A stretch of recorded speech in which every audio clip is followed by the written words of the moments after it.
आइए जानते हैं आज की प्रमुख अंतर्राष्ट्रीय खबरों को। उससे पहले एक नजर आज की हेडलाइंस पे।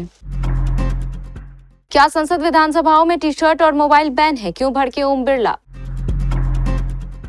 दिशा सालियान कौन थी? सुशांत सिंह राजपूत से क्या है कनेक्शन? दिशा सालियान वाला कांड क्या है? मायानगरी में कैसे आया भूचाल? आदित्य ठाकरे क्यों बेचैन? 30 नक्सली ढेर। गृह मंत्री अमित शाह बोले 31 मार्च 2026 तक भारत होगा नक्सल मुक्त। 9वीं फेल मुस्कान का शैतानी दिमाग तो देखिए, सौरभ का कत्ल करना था पर साहिल से शादी नहीं।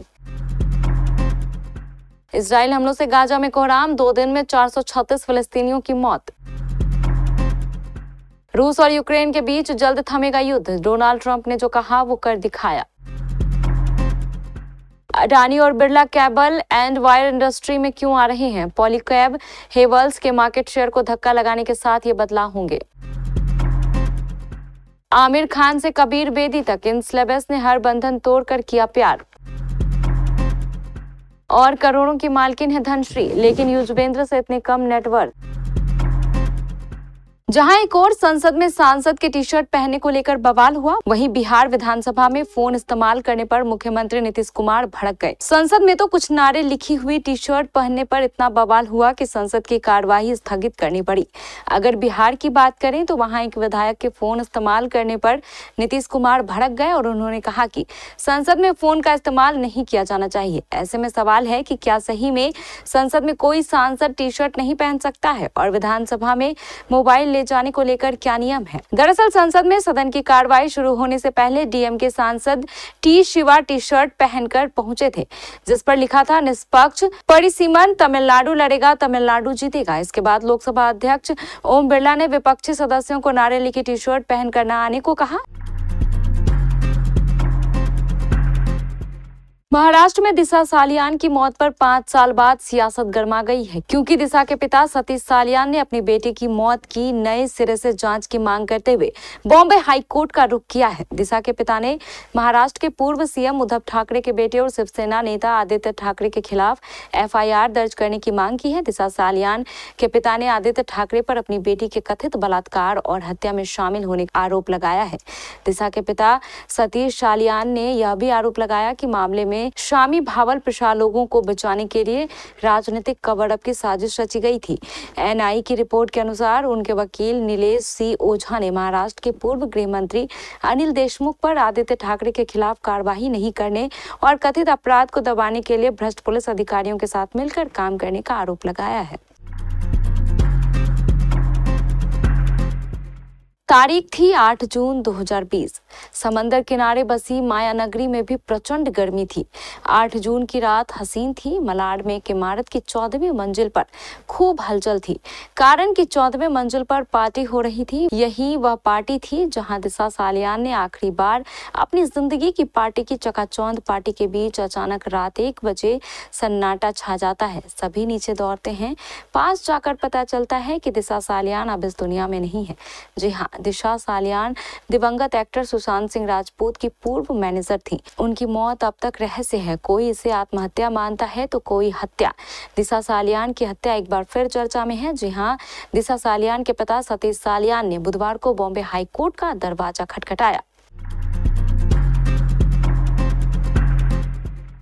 छत्तीसगढ़ के बस्तर क्षेत्र में सुरक्षा बलों ने गुरुवार को 2 अलग-अलग मुठभेड़ों में 30 नक्सलियों को मार गिराया। यह कार्रवाई बीजापुर और कांकेर जिलों में की गई। अधिकारियों के मुताबिक बीजापुर जिले में 26 नक्सली मारे गए, जबकि कांकेर में 4 नक्सलियों को ढेर किया गया। इस दौरान डीआरजी का एक जवान भी शहीद हो गया। बस्तर संभाग में गुरुवार को अब तक 30 नक्सलियों के शव बरामद हुए। साथ ही मुठभेड़ स्थल से भारी मात्रा में नक्सलियों के हथियार और गोला बारूद भी बरामद हुए।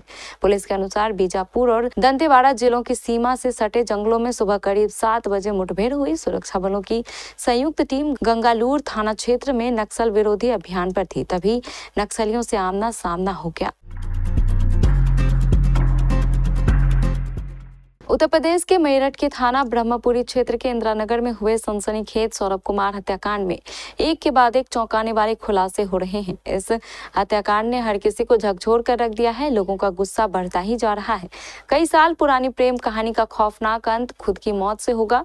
मर्चेंट नेवी के पूर्व कर्मचारी सौरभ को शायद इस बात का इल्म नहीं था। मुस्कान और साहिल ने जिस तरह से सौरभ की हत्या की है उससे पुलिस तक सन्न है। 800 रुपए के 2 चाकू, 300 रुपए का अस्तूरा और डॉक्टर के पर्चे से हत्या की रची गई साजिश। गाजा में इजरायली सेना ने कोहराम मचा रखा है। इजराइल डिफेंस फोर्सेस लगातार हवाई हमले कर रही है।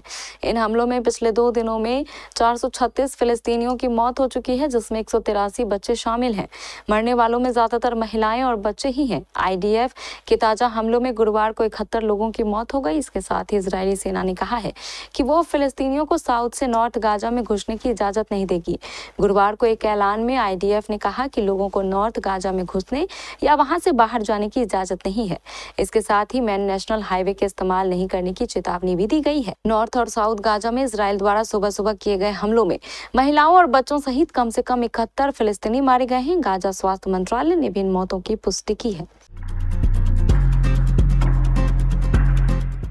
अमेरिकी राष्ट्रपति चुनाव के दौरान डोनाल्ड ट्रंप लगातार ये कहते रहे थे कि व्हाइट हाउस में आते ही वह यूक्रेन युद्ध को खत्म करा देंगे। अब राष्ट्रपति बनने के 2 महीने बाद उनका ये वादा सच होता दिखाई दे रहा है। इस सप्ताह डोनाल्ड ट्रंप ने रूसी राष्ट्रपति पुतिन और यूक्रेन के राष्ट्रपति जेलेंस्की से बात की है, जिसके बाद दोनों देश सैद्धांतिक रूप से सीमित युद्ध विराम पर सहमत हो गए। अब हर कोई ये सवाल पूछ रहा है कि क्या रूस और यूक्रेन के बीच युद्ध समाप्त होने के करीब पहुंच गया है। डोनाल्ड ट्रंप के साथ यूक्रेन के राष्ट्रपति जेलेंस्की ने 1 घंटे तक फोन पर बातचीत की, जिसके बाद उन्होंने आंशिक युद्ध विराम पर सहमति जताई। जेलेंस्की ने इसे शांति की दिशा में पहला कदम बताया, जो रूस के हमले के 3 साल बीत जाने के बाद हासिल होने वाला है। जेलेंस्की ने एक्स पर एक पोस्ट में कहा, हमारा मानना है कि अमेरिका के साथ, राष्ट्रपति ट्रंप के साथ और अमेरिकी नेतृत्व में इस साल अस्थायी शांति हासिल की जा सकती है। केबल्स एंड वायर्स इंडस्ट्री में अडानी ग्रुप की एंट्री से गुरुवार को power cable and wire stock में तेज गिरावट हुई। इस सेक्टर की बड़ी कंपनियों के लिए यह एक झटका है कि 1 महीने से भी कम समय में 2 बड़े businessman group cables and wire sector में अपनी जगह बना रहे हैं। इस सेक्टर में छोटी कंपनियों और ऑन ऑर्गेनाइजेशन कंपनी का वर्चस्व रहा है, लेकिन अब अडानी और बिरला ग्रुप की एंट्री के बाद यहाँ खेल बदलने वाला है। पिछले महीने आदित्य बिरला समूह के इस इंडस्ट्री में एंट्री करने के बाद अडानी ग्रुप ने एक ज्वाइंट वेंचर शुरू किया है। अडानी एंटरप्राइजेज लिमिटेड की पूर्ण स्वामित्व वाली सहायक कंपनी कॉच कॉपर लिमिटेड ने प्रणीता वेंचर्स प्राइवेट लिमिटेड के साथ साझेदारी में प्रणीता इको केबल्स लिमिटेड नामक एक ज्वाइंट वेंचर कंपनी शामिल की है। पिछले महीने आदित्य बिरला समूह की कंपनी अल्ट्राटेक सीमेंट ने अगले 2 वर्षों में 1800 करोड़ रुपए के निवेश के साथ इस क्षेत्र में आने की घोषणा की थी, जिसमें गुजरात में एक प्लांट भी शामिल है। बॉलीवुड के मिस्टर परफेक्शनिस्ट आमिर खान ने 60वें जन्मदिन पर अपनी नई गर्लफ्रेंड गौरी सेपरेट के बारे में खुलासा करके लोगों को हैरत में डाल दिया।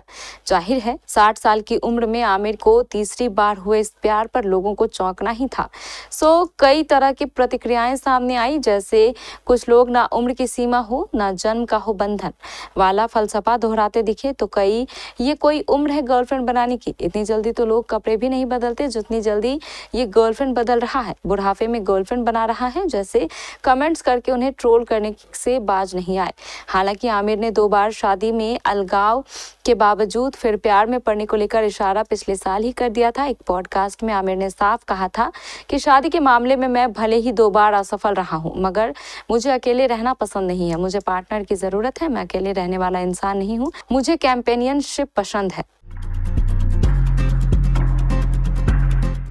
भारतीय क्रिकेट टीम के स्टार स्पिनर युजवेंद्र चहल और धनश्री वर्मा का गुरुवार को आधिकारिक रूप से तलाक हो गया। बांद्रा फैमिली कोर्ट में दोनों मजिस्ट्रेट के सामने पेश हुए और उन्हें तलाक दे दिया गया। बता दें कि युजवेंद्र चहल धनश्री को 4.75 करोड़ रुपए की एलिमनी देंगे। बता दें कि कमाई और संपत्ति के मामले में धनश्री भी चहल से कम नहीं है और उनकी नेटवर्थ करोड़ों में है। धनश्री वर्मा का जन्म दुबई में हुआ और पली बड़ी भारत में। उन्होंने डॉक्टरों की पढ़ाई की है और एक डेंटिस्ट हैं, लेकिन उन्होंने उन्होंने इस पेशे से दूरी बनाते हुए कुछ अलग करने का सोचा और सोशल मीडिया इन्फ्लुएंसर के साथ कोरियोग्राफी करने लगी और उन्हें इसमें खासी लोकप्रियता मिली। इसका अंदाजा उनके सोशल मीडिया स्टारडम को देखकर लगाया जा सकता है। उनके इंस्टाग्राम पर 5.3 मिलियन से ज्यादा फॉलोअर्स हैं, जबकि यूट्यूब पर भी उनके चैनल को खासा पसंद किया जाता है। उनके चैनल को 2.5 मिलियन लोग फॉलो करते हैं।